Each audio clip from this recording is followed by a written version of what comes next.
আইজ বানাইছি যে মজা করিয়া সফল চাকনি ফার্স্টে সফল দিয়ে একবারে পাতলা পাতলা করে বানাইয়া সামান্য লবণ দিয়া বালা ঠিকছে মাখিয়া হরা দিয়ে গুড়িয়া থই দিছে 5 থেকে 10 মিনিট পর্যন্ত।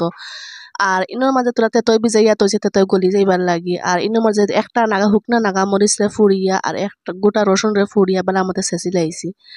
বাদে আমি উদলাইয়া দেখছি আমরা সফল একবারে নরম হয়ে গেছে। আর তেতইও গলাই লাইছি গলাইয়া দিলাই মু সফলর মাঝে।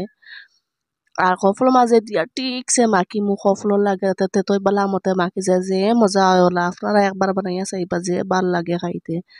বালা ঠিকছে মাখার বাদে আমি দিছি নাগা মরিচ যে তৈছিলাম কুটিয়া আর রসুন।